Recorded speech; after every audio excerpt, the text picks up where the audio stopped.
Hi, this is Chris Smith from theoptionclub.com. I work with a lot of retail option traders, and some of those retail option traders are very successful with what they do. Others are not. What separates the two is what's called a positive expectancy. Now, I'd like you to imagine flipping a coin. And if you flip that coin thousands of times, you're going to see that half the time you get heads and half the time you get tails. And I want you to imagine that you are betting against the market with the flip of a coin. And every time you lose, you have to pay the market $1, and every time you win, you make $1 back. Now, over time, you have a neutral expectancy because you're not going to make money and you're not going to lose money. But if we changed some part of that ratio, for example, if we said, when you lose $1, and when you win, you only get 75 cents, you would have a negative expectancy. Because over time, you're going to be handing out dollars, but you're only going to be picking up that 75 cents. On the other hand, if we switched from flipping a coin to perhaps rolling a dice, which has 6 sides, we could start changing the probabilities. Now, a casino has a positive expectancy based upon small changes in probability. As a trader, what we want to do is we want to develop a positive expectancy. And those who are successful over the long term have learned to do this. And it takes discipline. So for the trading room, which is part of the Option Club, my members at the trading room have the benefit of a trade worksheet that I put together for them. And we're going to look at just a part of what this worksheet does. Now, we're going to look at a trade on IBM. And so the first thing we're going to do is we're going to type in IBM. Keeping track of your trades in an organized manner is critically important to developing consistency as a trader. Most traders do not do this. Most retail traders do not do this. The pros do. And the reason we do this is it gives us a means of tracking our performance and evaluating what we're doing right and what we're doing wrong and figuring out what changes we need to make in order to develop and maintain a positive expectancy. So today is October 15th. It is a Saturday. The markets are closed. And we're looking at IBM, which closed at $190.53 yesterday afternoon. Now, what we know is that most stocks follow the broad market. So in this market assessment and forecast section, we're going to place some very short, brief notes. It is not necessary to be verbose. We don't have to engage in a long writing campaign about all of the various things going on in the market. All we're going to do is we're going to take a look at the broad market and make a note of our general impression of what's going on and what our sentiment is going forward. So I'm going to say that the broad market is in a consolidation pattern but closed above resistance. And I am mildly bullish. Implied volatility. Here I want to make a note about the implied volatility of IBM and perhaps the broad market as well. All I'm going to say here is IV is high but falling. So right there, what I've done is I realize I want to be in a bullish trade. With IV falling, I probably don't want to be long a lot of premium because I'm going to be fighting against that falling premium, that falling implied volatility as IBM trends higher. Next is entry criteria. Very simply, why are you going to get into this trade? Is it because you listened to Kramer on CNBC and he said to get in? or do you have some other reason? Well, I'm going to say IBM is trending higher and closed above resistance. Very simple, short statement. Maybe you have a trading system that you're working with, and you can say, I got the green light from the trading system. Okay, so what's the price move or price range that we're expecting? Well, I'm going to say that I expect IBM to reach or exceed 195 per share by November expiration. So I expect it to hit 195 bucks. What's my time in trade? Let's say 30 days. Next, trade strategy.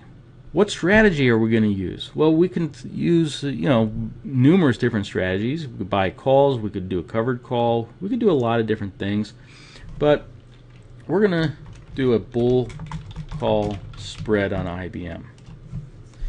Now, we've done all of our note taking now. So what we need to do is figure out whether we're going to have a positive expectancy on this trade or not. We start with our portfolio. How much money do we have available for investments and trading activity? Well, I have $50,000 down here. You might have $500,000 or $1 million. You might have only $5,000 or $10,000. It doesn't really matter. Just write it down. Whatever capital you have available, that's what you're going to put in there. Maximum risk. This is what's the maximum you want to risk on any given trade. Now, most successful traders will tell you limit it between 1 and 2% of your capital. Now, if you're trading a $5,000 account, that may not be realistic, because 1% of $5,000 is just 50 bucks. Now you factor in commissions, slippage, regulatory fees, and limiting risk to $50 in a $5,000 portfolio really just is not a practical reality. And you're going to have to increase the risk. What we have here are some little cell phone bars. So as you start increasing the risk, you're going to start losing some cell phone bars. And you can increase it all the way up to 5%. And at 5%, you're only going to have one bar. But that might be an appropriate level for you depending upon your account size. Now, if you go above 5%, let's say you say 6%, you're going to see the cell blow red. And that's a warning signal that you're probably risking more capital than you should. And you want to pay attention to that. We're going to go back to a 2% threshold. Now, position margin. The trade that I'm looking at is a 5-point spread on IBM, and right now I'm looking at doing 4 contracts. My total margin or cost for that trade is $952, and I'm taking that off of my trading platform. So $952 is the cost of that trade. What's my target profit? Well, I'll tell you my maximum profit is about $1,000. That's the maximum amount of money I can make on this trade. But I don't want to stay in this trade until expiration. I don't want to have to squeeze every last bit of profit from this trade. So what I'm going to do is I'm going to close it out probably before expiration. And I think a reasonable target for myself would be 60% of the maximum yield. So I'm going to put down $600. Okay. Next, probability of profit. How often will I make money on this trade? Well, my platform tells me 50%. I might have some statistics from my own personal trading and trading systems that give me a different probability, either higher or lower. Whatever probability you're going to use, it just needs to be realistic, and it needs to be based upon something other than just a guess or your opinion that has no basis in fact. So we're going to use the 50% reported by my trading platform. And what's the maximum loss? Well, we know that the trade costs $952, but I'm going to set a stop. If IBM trades lower and I'm no longer bullish on it, there's no reason for me to hold this position open and take a maximum loss on it. So I'm going to set a stop that's going to give me a $500 expected loss on the trade.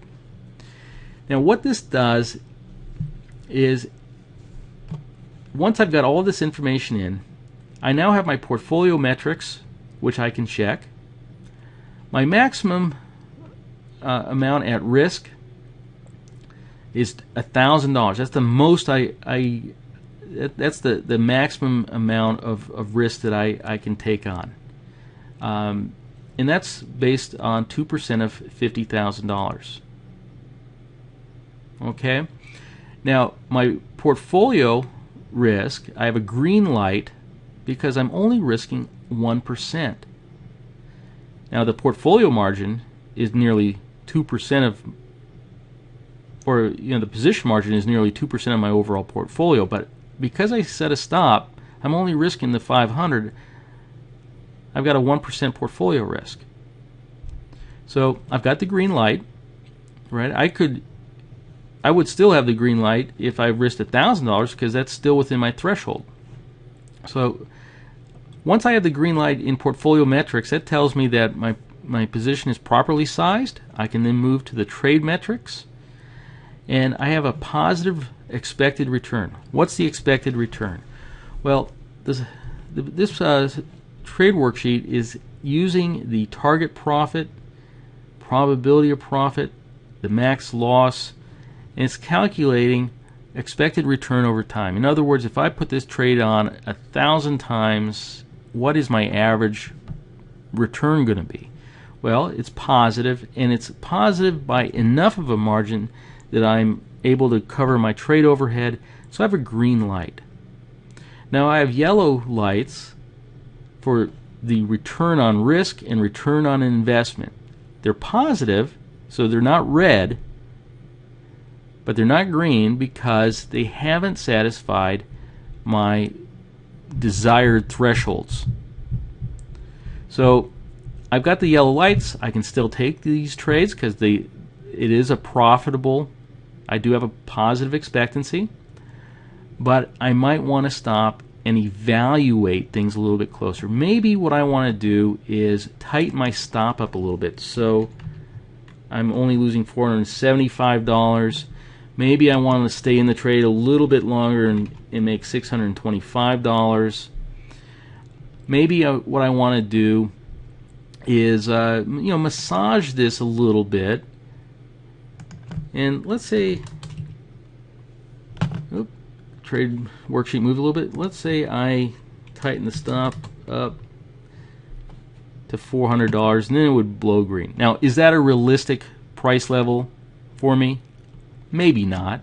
I have to be realistic about it. But the point is this: I now have a tool where I can look at the market and at my trade and start asking myself the tough questions. Is this a trade that's right for me?